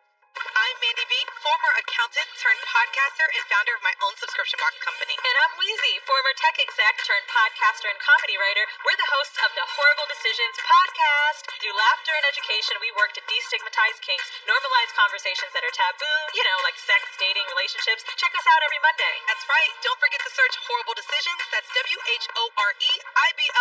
Decisions on the iHeartRadio app, the #1 app for podcasts, on Apple Podcasts, or wherever you listen to your favorite podcasts. This is Fight Night, a new podcast from iHeartRadio. They thought he had robbed the deadliest man in this country. Guys who would not hesitate to blow your head off. This story from Atlanta, Georgia, has been reported for 50 years. But now, for the first time, you're going to hear what really happened from the people who lived it. Listen and follow Fight Night on the iHeartRadio app, Apple Podcasts, or wherever you listen to podcasts. The Cancer Chronicles is a weekly podcast hosted by former gangbanger and inmate James McDonald, rapper MC8, and myself, Norm Steele. Weekly, we get together and have conversations with everyone from former gangsters, drug dealers, and bank robbers to police rappers and politicians. The Gangster Chronicles podcast is a glimpse into a world where society is rarely allowed access. Nothing is ever scripted and is 100% real. We don't glorify the gang. We simply educate and inform the world on what goes on in the streets of urban America. The Gangster Chronicles podcast is available on the iHeartRadio app, Apple Podcasts, or wherever you get your podcasts. Thanks for listening to the Herd Podcast. Be sure to catch us live every weekday from 12 to 3 Eastern, 9 to noon Pacific on Fox Sports Radio and FS1. Find your local station for the Herd at foxsportsradio.com or stream us live every day on the iHeartRadio app by searching Herd. You're listening to Fox Sports Radio. Tomorrow, division rivals square off as the Colts and Titans battle for first place in the AFC South. It all starts at 7:30 Eastern on Fox, NFL Network, and streaming on Prime Video. What happens when you like everything about a team except their quarterback? That's the Colts for me. I like their GM, I like their coach, I like their offensive line, I like Darius Leonard. It means they're maybe a year away. That's right. They're a Sam Darnold away or something away. The Colts are a great example. You can do everything right in this league. They've drafted well, smart with free agency. I think they got the right coach. O-line's terrific. If you don't get the quarterback right, there's just limitations. That's the reality of this league. With that, Peter King is now joining us Football Morning in America, NBCSports.com. So I told Joy this. I watched Tua and Kyler Murray. Best football game I've watched this year, college or pro. Could not take my eyes off it. And you had an interesting take on it that we may never see them again. And you think they should play more often. It's insane that Kyler Murray and Tua Tagovailoa are not scheduled to play until the next United States presidential campaign in the fall of 2024. I've long been critical of the NFL's schedule, particularly how the NFL basically ignores great AFC versus NFC matchups and, allows them to be played only once every 4 years. So to me, what the NFL needs to do is to take that 17th game that they're going to start playing next year and use it. Put it in the hands of Howard Katz, the schedule meister, and the people at the top of the NFL, and say to those people and to the television networks, we are going to give you 6 or 8 games every year that are going to be just prizes, that are going to get great ratings, that are going to be great for the fans. Tua and Kyler playing once every 4 years, I don't want to say it's a sin, it's awful. Yeah, no, it was so much fun. I was saying this yesterday, is that when Brady left New England, there were signs he sold his house in August, but I think 75-80% of sports fans, myself included, thought he would just stick it out, ride it out, 2 years, blah, blah, blah, he left. And I said to myself, in 1 year, exit strategies, it's a science. It's a skill to be able to exit at the right time, right? In 1 year, Belichick will have to face Sean McDermott, Josh Allen, maybe a great young offensive coach, and Trevor Lawrence, and Tua and Brian Flores. And he doesn't have a quarterback, and I don't think they're getting one of the better ones in the draft. And I said to myself, you can't win in this league without a quarterback. Belichick's winning percentage is 43%. Pete Carroll fired twice before they got a quarterback. Go to the Jaguars, get Justin Fields, they'll let you run the whole thing. Go to the Chargers, who can't sell tickets, and get Justin Herbert. And I don't think it's crazy that we just saw Brady leave, and we're all shocked. Bill Belichick, Chargers, Jags. I know this. I saw Coughlin go. I saw Parcells go. Get to warm weather. No more Nantucket. No more Boston winters. Is it crazy to think Bill would be like, listen, I'm going to make a move. I want a quarterback, and I don't know how to get one. Is it crazy? I mean, look, it's not impossible. If Bill Belichick wants to go and is strident enough about it with Robert Kraft, I could see it happening. But I have no idea what's going on in Bill Belichick's head. I've not heard one indication that he's interested in leaving. And that is, look, remember, Colin, Tom Brady would not have left Foxborough if it were up to Robert Kraft. Okay? Robert Kraft did not want Tom Brady to go, and even though I think he probably has some tussles with Bill Belichick occasionally, he doesn't want Bill Belichick to go either. So, in my opinion, I think it's an interesting talk show topic, but I don't know if there are many seeds of truth to it, or even seeds of possibility to it. You know, we always call it Overreaction Monday. Are we overreacting to AB joining the Buccaneers and Tom having his worst game ever? Do we take anything out of it other than, hey, it happens, it's a bad Sunday? Or should we go, okay, biggest game of the year, first 5 possessions, 3 and out. They looked like they were forcing the ball downfield. Is there something there or not?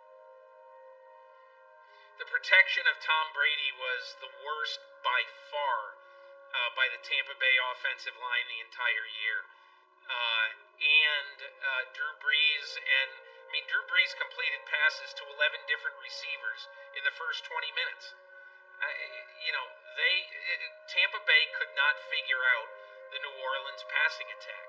And so I think it's easy to say, Brady's done. We had a nice run while it went, but Tom Brady was besieged play after play after play from what I saw on Sunday. So I am now on an island by myself defending Carson Wentz. Last 12 games, he's won or tied 8 with chaotic injuries. I am told you think now you are no longer defending Carson Wentz, who plays Sunday against the improved Giants. It's not like I would trade him or I would bench him. First of all, you can't trade him. The trading deadline's over. You got to keep playing him and see if he will come out of this. But Colin, facts are facts. Somehow, some way, this is a guy who's a 64% career passer coming into this year, who's now at 58. He's turning the ball over at a Jameis-like frequency. He's got 16 turnovers in 8 games. He's not the Carson Wentz that he was in the magic year of 2017, or when he's been very good since. He looks uncertain. He looks very unsure of himself when I watch him, and he's got to play himself out of this. But, I can't sit here and say, yep, absolutely, Carson Wentz a top 10 quarterback. This is not 2 or 3 games we're talking about. Josh Allen played 4 lousy games in weeks 5 through 8 or whatever it was. And he played 4 great games early and then another great game on Sunday. So I only say that because I'm not saying this is forever. But the majority of time, Carson Wentz this year has played lousy. So you and I were talking during the break is that I honestly feel like in my lifetime, and I started saying this about 2 years ago, I've never seen more great quarterback play early. I don't know if there's almost no teams. Even the Jets, Darnold, I think, has talent. Gardner Minshew has won games. Go back to the years you've been covering this. I don't even think was there an era where quarterback play was close to this good? Well, when you first ask the question, you start to think of kind of the late 80s, right, as Elway and Marino are in their primes, and you got Montana. And so maybe you got 3 top 10 quarterbacks of all time playing simultaneously. And so that was a great era, but I don't think there's any way it was as deep as it is today. I think this is the deepest I've seen the quarterback position in my years covering football, for a very simple reason. When you look at it, you look at a time currently, where even the bad teams, most of the bad teams, have a good shot at having their future quarterback. Look, the New York Jets could decide. I wouldn't be shocked if they decide at the end of this year, we're going to trade, whoever gives us 3 1s for our pick, we'll take it because we love Sam Darnold. And a lot of people would say, oh my God, that's idiotic. I'm not sure it's idiotic. Sam Darnold is good. He's got a horrible supporting cast. Yeah. What makes you think it's going to be automatically better as soon as Trevor Lawrence walks in the door? So I agree. I think the depth of good quarterbacking is solid. It was funny. I was telling Chris Spielman an hour ago, the Giants are the greatest 2-7 team in the history of the league. I've watched them 5 times live. They won 2 of them and should have won the other 3. And I sat there and I thought, I didn't know anything about Joe Judge. And I had my doubts about Daniel Jones and Dave Gettleman. 1 year ago, 6 months ago, I'm like, yeah, I don't know Judge. I don't love Daniel Jones and Gettleman. Now I look and I think Gettleman had a good draft. Daniel Jones cut out 1 turnover a game. And Joe Judge is the Brian Flores of last year. They are better every Sunday. I got to tell you something. I look at the New York Giants today and I'm like, is it nuts? They could win this division. That's the best defense I've seen in that division. They could. I think it sounds crazy. They could win the division, Colin. I'll tell you what will make the difference, I think, is going to be Carson Wentz versus Daniel Jones. I really do. I think that is going to tell the tale. Now, the Giants have some catching up to do, and they're a terribly inconsistent offense. And they had one good day on Sunday. But just remember, we're only, 10 days away, 10 days removed from Daniel Jones handing Bruce Arians a victory on Monday Night Football. And so, look, this was the first time this past Sunday that Daniel Jones played a football game out of, I think, 21 in his career that he didn't either fumble or throw an interception. So let's give him some time. You know, Dave Gettleman is 11-30 as a general manager. And I realize some of that's unfair, but life is unfair sometimes too. 11-30 is not going to cut it. They got to play well down the stretch. Yeah, well, Sunday could start it because the Eagles aren't explosive enough to blow anybody out. It's a field goal game either way. Peter King, NBCSports.com. As always, Peter, great having you on the show. Thanks. Thanks, Colin. You bet. I'm Mandy B, former accountant turned podcaster and founder of my own subscription box company. I'm Wheezy, former tech exec, now podcaster, comedy writer, and I make up half of the Horrible Decisions podcast. We combine comedy, raunchiness, all in effort to destigmatize kinks and normalize conversations that are normally taboo, like sex, dating, and relationships. Make sure you tune in this Monday so you can hear conversations like these. He sets up the phone, he bends over in the, do y'all want to see it? No. We have never suggested cheating, bro. So I'm not going to tell her to cheat on this man who otherwise is great. Why is future toxic? Are you serious? I'm just asking. I don't want no beef on horrible decisions. Maybe that was a horrible decision to ask that question. Wait. Join us every Monday on the iHeart app, the #1 place for podcasts. And don't forget to search Horrible Decisions. That's WHOREIBLE Decisions on the iHeart Radio app, on Apple Podcasts, or wherever you listen to your favorite podcasts. Carshield.com, code HERD, 10% off, deductible may apply. A lot of driving these days, staycations, holidays coming up, carshield.com. Joy Taylor with the news. Turn on the news. This is the Herdline News. The NBA season starts in a little bit over a month from now, so trade rumors are starting to swirl, and according to Kevin O'Connor of The Ringer, a big star could be on the trade block. It is interesting the last 24 hours. I did have multiple sources that I trust tell me that teams believe Russell Westbrook could be had. That Westbrook could be had. And I've heard the Clippers have interest. I've heard the Knicks have interest in Westbrook. And whether anything materializes there, who knows? Who knows? But the fact is that there is a belief that a guy like Westbrook could become available. You like any of those landing spots? Clippers sounds like overreacting to last year's playoff loss. That's what it sounds like. Clippers feels a little aggressive. The Knicks make sense. Oh, and the Knicks just want to be interesting. He'd make them interesting. They don't have any talent, so, I mean, the Knicks just need anybody. Well, he did average 27 points, almost 8 rebounds, and 7 assists this year. Yeah, he is a star. Yo, no question. I think he would do well with the Knicks. I mean, the Knicks are what the Knicks are, obviously. I think that's that's going to kind of just continue, as you said, in your pyramid for success for the NFL. I think applies to pretty much all organizations, except for you need 2 stars these days in the NBA instead of a quarterback, and it starts with ownership in New York. But the Clippers doesn't really feel like that would be the right fit. It doesn't surprise me that there are a lot of conversations being had about moving Westbrook and Harden, though.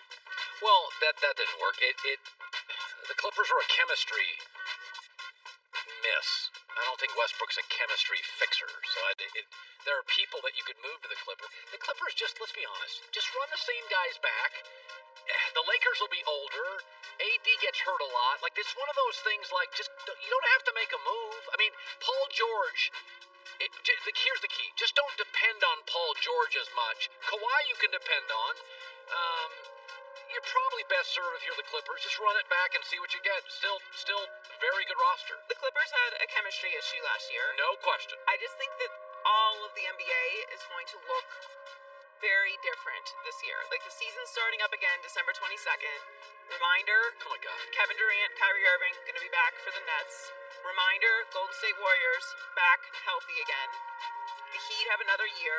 The Lakers actually are the team I have the most questions about, because the Heat running it back after such a short amount of time off doesn't really concern me, because their team is incredibly young. Right. The Lakers, LeBron James, they're not excited about getting back at it in less than a month. No, I think it's fair. I don't think the Lakers will be a number 1 seed. I just think it's the Clippers should have beaten Denver. They had huge leads to wrap that series up and didn't. I don't think you should be. Paul George, they relied a little too much on Paul in fourth quarters, but outside of that, it's pretty much a really good team, a really well-constructed roster. The Clippers do not have a vocal leader. They clearly weren't interested in what Paul George had to say. Well, Westbrook's not that. Kawhi Leonard is not that. And no, I don't think Westbrook's best friend's the ball. He said that, so I don't think he's I mean, I don't know. The Clippers need a piece, and maybe it's Ty Lue. Like, maybe it's just that they need. How about this one? What they need is Chris Paul. You want a vocal leader? You want a face of the franchise, Clippers? Yeah, but I don't think they can afford him. Well, if Paul George leaves, Chris Paul and Kawhi Leonard, Lou Williams, Montrezl Harrell. I don't know. If you're looking for a vocal leader. It's all relationship stuff at that point, though. When you're talking about Kawhi Leonard, Paul George, Chris Paul, same thing with Devin Booker and this Chris Paul to the Suns. Like, everybody's got to really get along. Chris Paul loves LA. He didn't want to leave. But you're not getting rid of Kawhi Leonard, so. No. You're not getting rid of. I'm just saying, if Paul George isn't the alpha you want and Kawhi's not verbal, I know who's verbal. Chris Paul. Yeah. Chris Paul and Kawhi. If you take Paul George out, put Chris Paul in this morning. Who's favored to win the championship? Feels like the Clippers to me. I just want to see. I want to see this version of the Clippers run it back one more time. So Raheem Morris is making a strong bid for the Falcons' full-time head coaching job. Owner Arthur Blank talked about how Morris will be in the running for the position.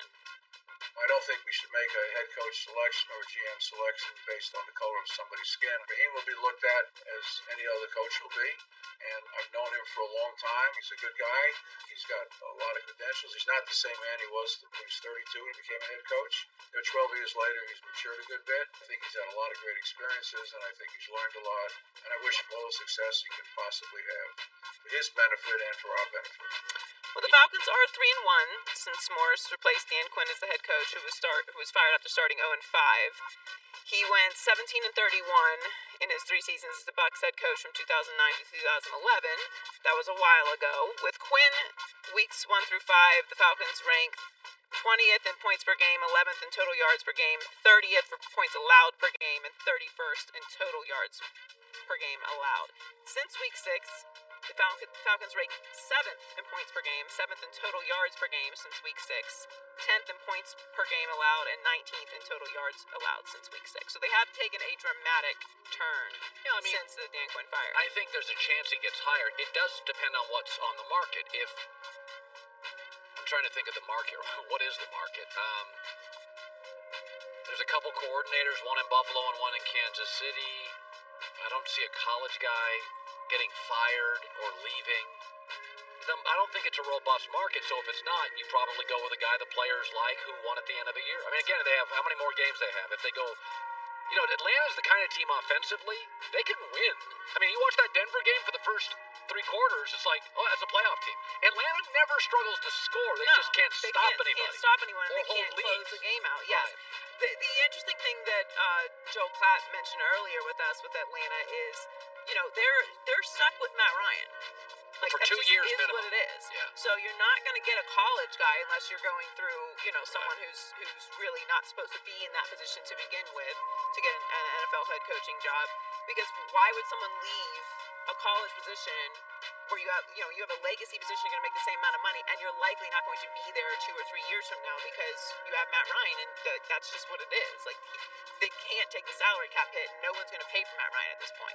So they're not going to getting a young new quarterback to rebuild the franchise with. So the Falcons kind of are what they are, copy and paste for the next couple years.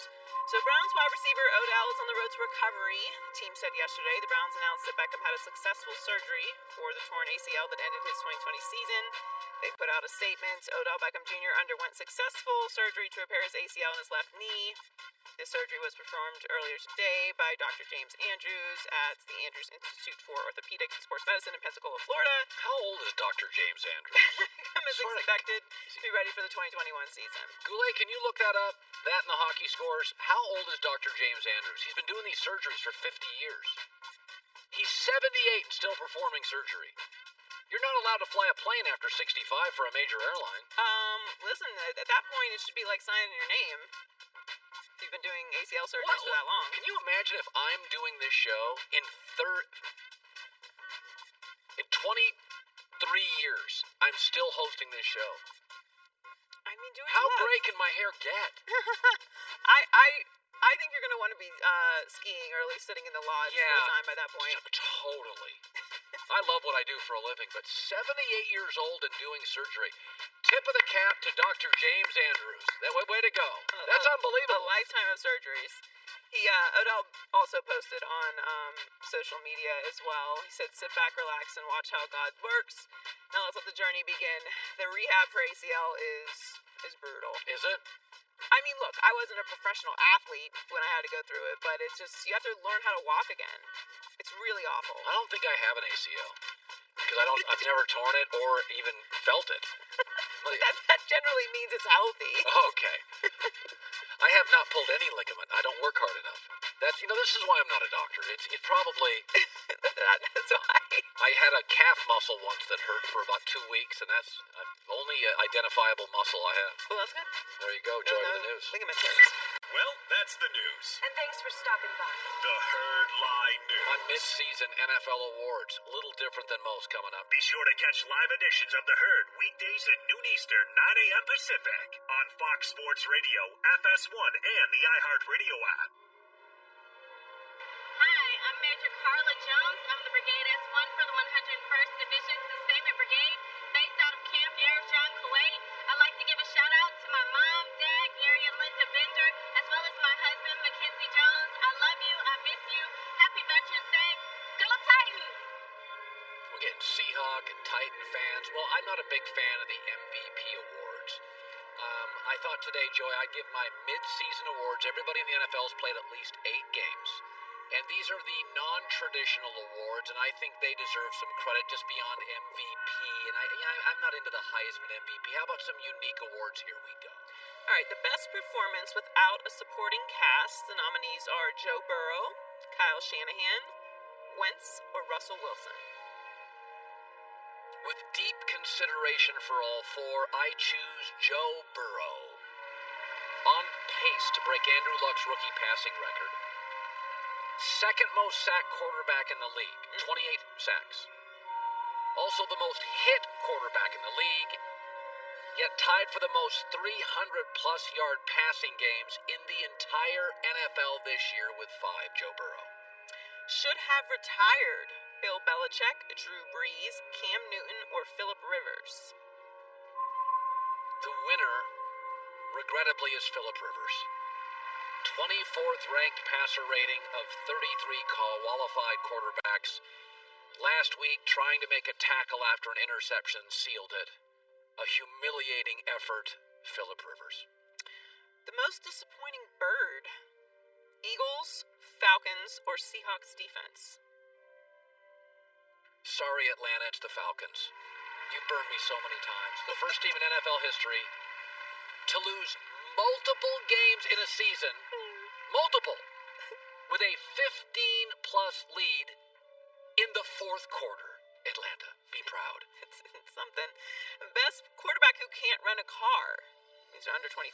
Josh Allen, Joe Burrow, Justin Herbert, or Lamar Jackson. Not an easy one. I'm going to go with the surprise pick, Justin Herbert. Listen to this. Most passing yards by any quarterback in the first 7 games of his career in league history.